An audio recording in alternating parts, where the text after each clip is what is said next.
One of the first things I want you to begin to do right now is to take a brave look at your life. Look at your life right now where it is.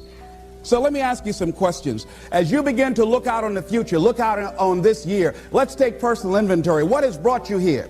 As you begin to look at the things that took place this past year, did you get out of it what you wanted?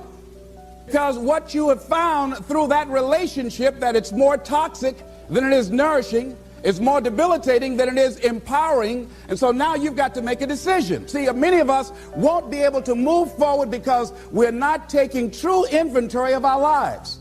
As you begin to look at your emotional, your spiritual, and intellectual development, how many books did you read? How many seminars did you attend? How many classes that you take to begin to develop yourself professionally, to improve your craft or your skill? How many new things that you learn? Just take some personal inventory, just thinking, beginning to know yourself. What are the things about your past that has influenced you right now? What's your philosophy of life? What are your beliefs, things that you feel very strongly about? What are some of the things that you have picked up along the way that you've been doing them for so long you think that they're you, that you need to begin to re-examine them and perhaps get them out of your life? See, a lot of things we're doing, we do unconsciously because we picked it up somewhere in life. A friend of mine out of Chicago named Rhea Steele, I was at her house to have dinner, and Rhea, who was born in Chicago, has a tremendous southern drawl. After I met her mother, I said, where did Rhea get her southern drawl from? She said, my sisters came up from Kentucky, and they used to be her babysitter. And she picked it up while in their presence. And Rhea still has that drawl. What is it that you've picked up somewhere in life that might be a liability to you? What fear, what beliefs that you're holding on to tenaciously that's no longer allowing your life to work? It's not enabling you to produce the results that you want to produce in your life, and you're still clinging to them. See, as we go into a new world, there's some old behaviors that just won't fit. What are the events? What are the circumstances? What are the people that have shaped you? Just thinking. What are the things that you need to let go? Some things that have cost you pain, that's stifling your growth and development. What are those things? As you begin to look at your profession or your career, what is it that you need to do to begin to upgrade your skills or your knowledge, to continue for you to be competitive in the marketplace? As you begin to look at yourself and ask some of these questions, what is something that you're good at? Are you living your passion? Are you living your dream? What do you regard as your greatest personal achievement? What is the one thing that other people can do to make you most happy? Just think about these things. What would you do if you had 1 year to live and guaranteed success in anything you decided to do? What would that be? What would you do with your life if you had it to live over? Getting to know yourself. What is one value, one deep commitment from which you would never budge? What is one cause that you would like to become involved in to make a difference on the planet? I work in the Cook County Jail in Chicago. It gives my life a great deal of joy and fulfillment. Have you found something like that in your life that you could enjoy doing, working with people? I have a friend that's working with physically handicapped people. She said it's been the most rewarding experience she's ever had. She used to be a constantly depressed individual, always feeling sorry for herself. It has changed her life. She's a grateful person. She's found something that she's lost herself in. What is your biggest setback, failure, or defeat of the past year? Change that. It's easy to blame the other person, but start taking ownership for where you are. Are you proud of how you have been living your life?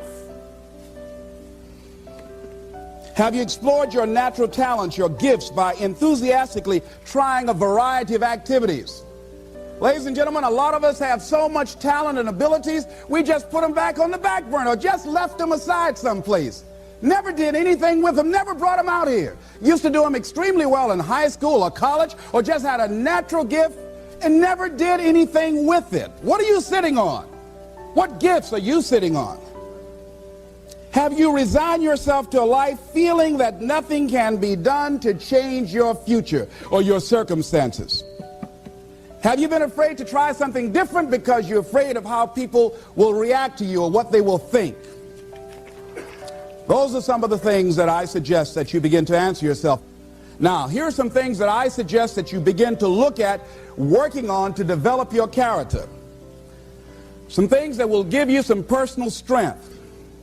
Webster says character building activities. He says character, the pattern of behavior or personality found in an individual or group.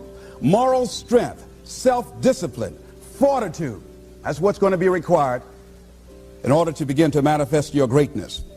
Now, looking at yourself, one of the things I'm suggesting you look at, what is it that you need to be in the process of doing more of or less of? Like being more direct.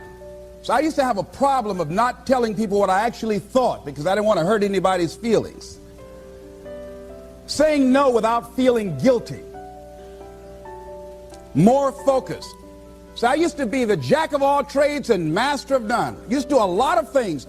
One year I decided to do one thing well. I looked at all of my talents and I decided the strongest one, my ability as a speaker, that's the one I'm going to focus on.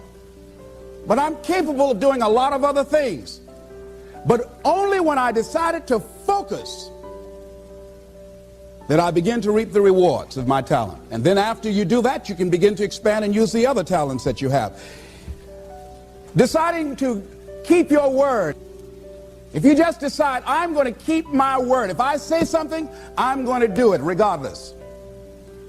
Being more considerate.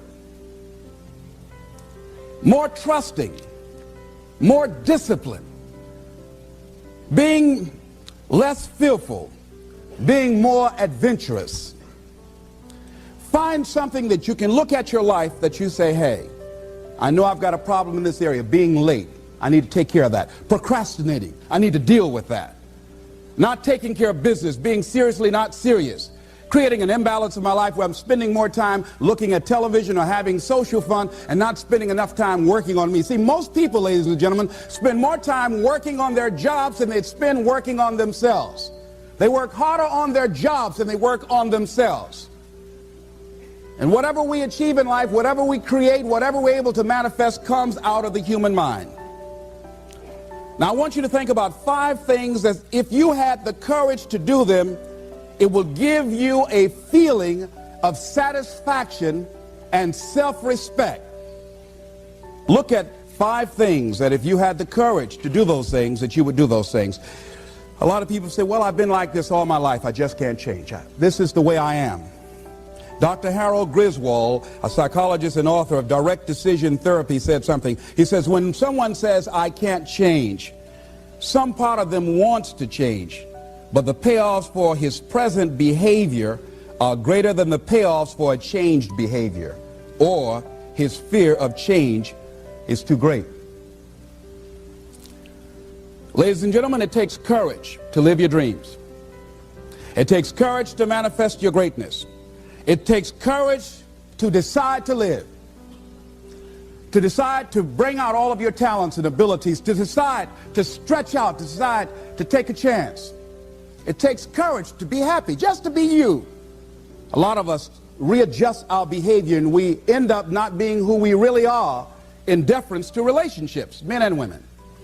Looking at the word courage, Webster says the attitude of facing and dealing with anything recognized as dangerous, difficult, or painful instead of withdrawing from it.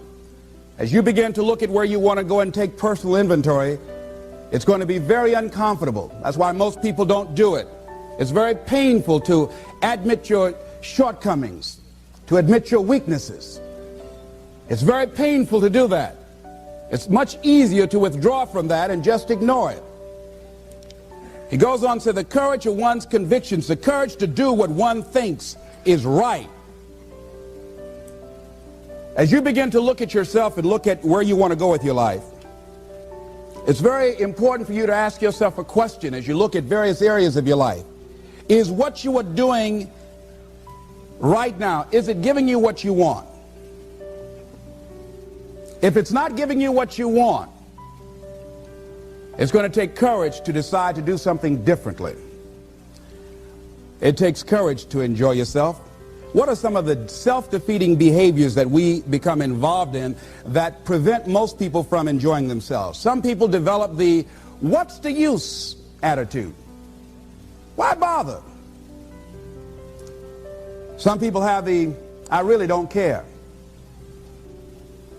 And they convince themselves that they don't care and they don't feel anything. And after a while, they really don't feel anything. Their lives are empty. Some people say, well, it's really not worth the hassle. Just too hard. It doesn't bother me anymore. The fact that I'm not living out my dream. The fact that I'm capable of doing more and I'm not doing it. The fact that I'm content but I'm not fulfilled. The fact that I'm not living my dream. Tom Rusk and Randy Reed, in a book called I Want to Change But I Don't Know How, said people go through life many times playing it safe. He says that's the secret hope, that they say to themselves, if I never let myself feel too good, maybe I'll never get hurt too badly. A lot of people don't ever do the things they're capable of doing because they allow themselves to go along with the crowd, following the crowd. Many people have things they want to do, and they find themselves in relationships with people who are addicted to mediocrity, and they allow their behavior to influence their behavior. Following the crowd. Many people don't do it because of the fact that they allow their lack of self-confidence to immobilize them. I remember when I wanted to go into business for years, that was an agonizing thought in my mind. I wouldn't try it, because I didn't believe that I could make it. Of the 5 things that you would like to do if you had the courage to do, I want you to pick one thing. Pick one.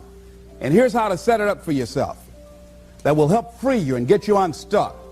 What is the worst thing that can happen if you do it? What's the worst thing that can happen? Let's say going into business for yourself, or changing careers, or getting a divorce. Taking some kind of chance of something that you've always thought about doing, but you just haven't done it for whatever reason. What's the worst thing that can happen? Do the worst case scenario. Now, when you do the worst case scenario, you write those things down, the worst things that you fear would happen. When you name your fears, that puts you in control. What are you afraid of? Name it, write it out so you can look at it. Confront that fear. What is it? I'm afraid that things might work out. What else, Les? Well, I've never been in business, okay? What else, Les? Well, I don't have all the help I need, okay? Good. What else, Les? Well, I don't have enough money, all right? Good. What else, Les? Well, I don't have a college degree. What else? I'm not as good as those other guys that I've seen up there speaking, okay? What else? Well, that's all I can think of right now. Okay, good. Now that takes you to the next step. What are the benefits? What are the benefits of your acting courageously, taking life on?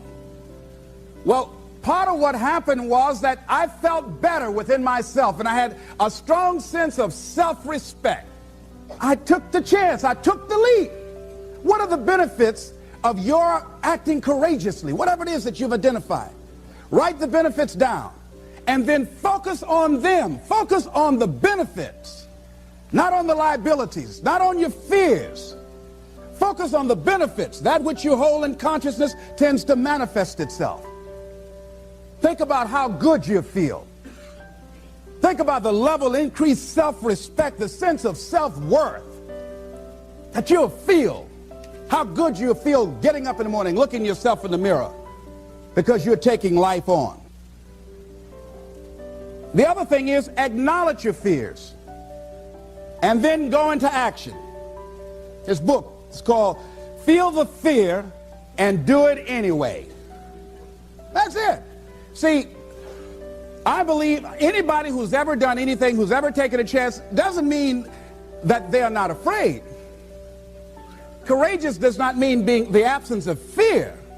I think that being courageous is willing to do it because that's what you feel, and you're going to do it anyhow, regardless. You're not going to be immobilized by your fears or your doubts. You admit, okay, I'm scared to death. Now, okay, what is it that I must choose to do? Go ahead and experience that fear, but don't let that fear immobilize you. In what you've done with your life thus far, is it giving you what you want? Is it giving you what you want? When you look toward the future, when you look at all that's going on out here, is there some place within yourself you say, hey, I know I need to be out there in that arena. I know I can do more than what I've been doing. I know there's some great music that I have within me that I haven't brought out here yet. Is that something that you begin to look at within yourself? See, I say if you look at your life, and if you're not getting what you want, you owe it to yourself to do something differently. If you're on a job, 85% they say of Americans go to jobs that they're unhappy. If you're doing something 8 hours a day that you don't like, it's not giving you what you want, it's not giving you a strong feeling of satisfaction and fulfillment, you're miserable, you hate to go there, you're depressed just thinking about it, it's giving you headaches just thinking about it on Sunday afternoon after the football game goes off. If that's what it is, you owe it to yourself to start strategically working to change directions. See, but you know what most people will do? Most people will resist change. Most people will fight change as if change would be worse than what they're experiencing. See, they know this. They're familiar with this. Most people will not challenge the unknown. They won't just step out there. See, there's certain things that's got to be in place. They got to see it all together. And life isn't like that. That's not how you grow. So as you look at your life, you're saying, I'm not getting what I want. As you begin to look toward the future, begin to know that whatever it takes for you to create that, you've got that in you. You've got that. You've got genius in you. You've got goodness in you. You've got creativeness in you. If you decide to take the initiative to change the current quality of your life, I say to you that you will find that the universe is on your side. But most people spend their life not wanting to deal with the pain of rejection, the pain of defeat, the pain of being disappointed, the pain of losing, the pain of failure, the pain of being criticized, the pain of not being liked, the pain. That's called life. Life is full of pain. It's everywhere. But guess what? There's no gain without pain. And there's something else that you want to do. Don't allow that inner doubt in you to talk you out of it, to build a case on why you can't have it, to tell you why you're not good enough. You ignore that inner voice and all of the external voices. Don't judge the possibilities for what you can do based upon the circumstances, because the circumstances won't determine who you are. Don't determine what you're able to do based upon your resources. Don't determine what's possible for you based upon where your life is right now. Where your life is right now is not you. That's just what it is right now. But the possibilities for you are unlimited. If you're in a rebuilding process, it's unlimited. If you're coming back from adversity and devastation, it's unlimited of what you can do. That's the capacity of human beings. It doesn't matter how many mistakes you've made. It doesn't matter how many flops you've had. It doesn't matter how much money you've lost. In fact, I see it only as an investment of what you learn from life, not losses, but investments of what's possible for you. And I say to you that once you start listening to yourself, and as you begin to act on your dream, as you start just trying to find your way, doing what you can with what you have, you will start seeing things opening up for you. You'll start attracting people. You say, where'd they come from? Things will start coming together, clicking for you. You say, whoa. You start brainstorming. Ideas will come out of nowhere as you focus on it. The key to it is to begin to focus on what it is you want to do. Why, Les? Why is that important? Because as you focus on that which you want to do, that which we focus on, that which we give our energy to, it will begin to multiply. It will begin to expand. It will begin to develop your consciousness. And out of that comes your greatness. Out of that comes a commitment. Out of that comes a passion for life. Out of that comes a special power that you have in you. that you haven't even called on yet. See, the powers that we have will never reveal themselves if we don't challenge them, if we don't put ourselves in a position where we have to use them. So one of the most important things is reading a book that's a really interesting book called Instant Millionaire, and the guy said, put yourself in a position where you can't retreat, where it's do or die, sink or swim. You'll find yourself stroking unlike you've ever seen before. Through the inspiration of desperation, you'll become more creative than ever before. So what is it? How do we handle that whole piece? Throw your whole self into it. See, most people go at it tentatively. They don't give all their stuff. They don't concentrate. They don't put everything they've got in them. One guy wrote a book called All You Can Do Is All You Can Do. And all you can do is enough. But he said, make sure you do all you can do.